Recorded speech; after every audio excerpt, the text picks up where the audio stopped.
Good afternoon, everybody. Whoa, is that loud? But I do smack that, don't I? The very first time I did it, I kind of did a wimpy little hit, so I decided I'm going to hit it with determination.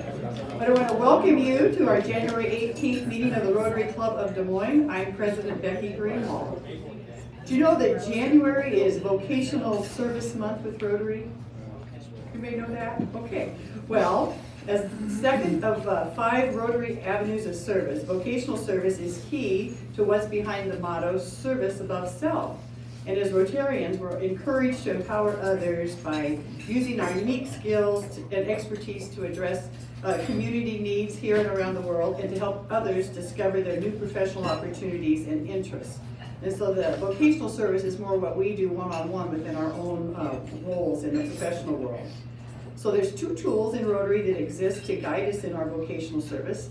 One is the beloved 4-way test of what we think, do, and say that we speak every week. And the other one is the code of conduct. And that consists of 8 guiding principles. But I found an interesting Iowa connection to the code of conduct.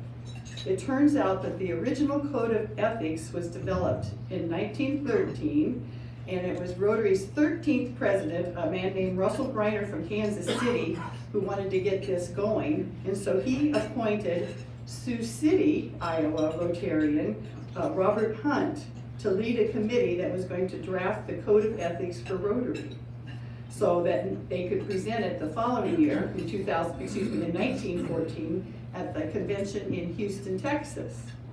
So guess what happens? 2 weeks before the convention, no code of ethics. But Robert has a 5,000-word document of notes and research. So Mr. Hunt, Robert, the Sioux City Rotarian, persuaded fellow Sioux City Club member Jacob Perkins to compose that code out of that 5,000-word document.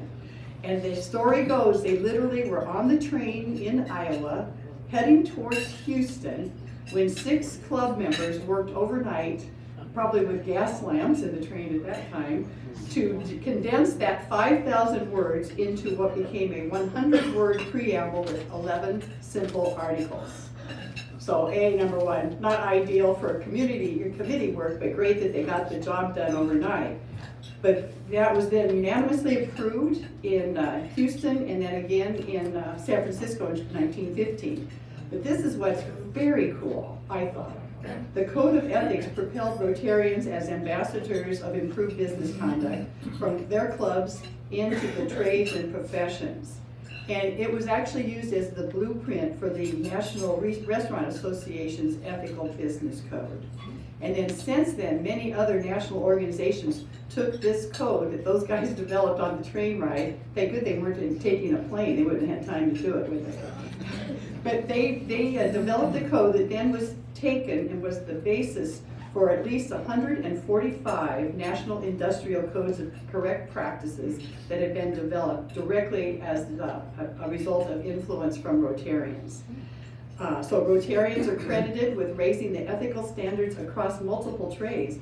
And basically, you could say that we made the shift from the times of let the buyer beware to one basically resembling the golden rule where service is valued and then the service above self. So wow. Anybody else think that's a pretty great and grand legacy that we come from, and how wonderful it is that this is what's happened and changed the business world, not only here in the United States and around the world. So I thought that was fun, and Iowa was again involved in the making of that.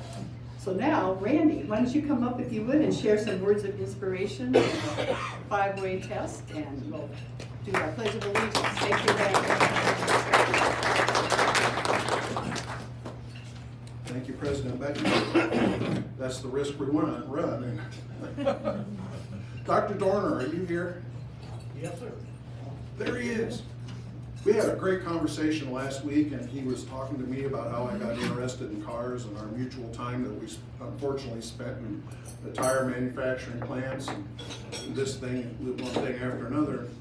And on the way home, I thought about another experience I had with a car, and I hope that gives you a nugget of inspiration for today. If not, blame him. So I don't know if you know where East 9th and Hull is. East 9th runs on the backside of Grandview University, goes up to Hull Avenue, and it's a T intersection. And there's some few businesses there, and I'm going through that intersection.